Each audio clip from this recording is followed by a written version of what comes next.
In Stockton tonight, KCRA3's Melinda Meza and Linda Muma are both live for us. Yeah, we're going to start though with Melinda. She's at the current mayor Anthony Silva's camp. That's right. We're here live at Epic Lounge in Stockton. There are a lot of people out here supporting Mayor Anthony Silva, who is running for another term as the mayor of Stockton. Now, we talked with Silva today. He says that he's optimistic, and he also says that the city is in a much better place than it was when he was first elected mayor about 3.5 years ago.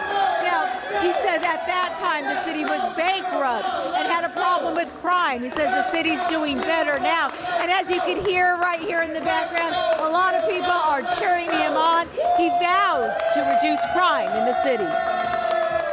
Continue my fight for police substations in the hotspot areas of Stockton. I really want to reduce crimes and clean up the streets of Stockton by having this deterrence and presence in the neighborhoods where we already know there's going to be guns, in the neighborhoods that we already know that there's violence. So that's a vital part of my recovery plan. And the second thing is to flood those areas with after-school programs and a wide variety of services and job opportunities. And that's my plan. And he also says he will help the homeless problem. Anthony Silva calls himself the people's mayor. Reporting live in Stockton, I'm Melinda Meza, KCRA 3 News.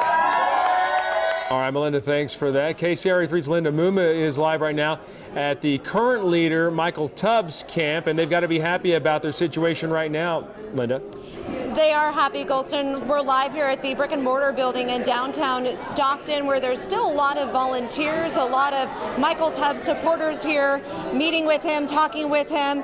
They're a very festive atmosphere, especially after early numbers show that right now he is in the lead with more than 34% of the vote over current mayor Anthony Silva, who is trailing with about 26%, and that's with more than 48% of the precincts reporting at this hour. Now, when I asked Tubbs what his first order of business would be if elected as mayor, this is how he answered that question.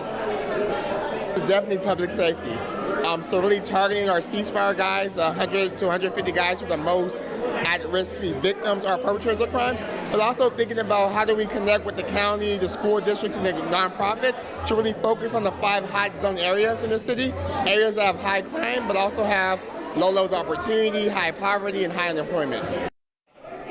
And right now, Tubbs is feeling good about his chances. Of course, in order to win, he'd have to walk away tonight with more than 50% of the vote. So the more likely scenario is for the 2 top vote getters to face off in November. Reporting live in Stockton, Linda Muma, KCRA 3 News.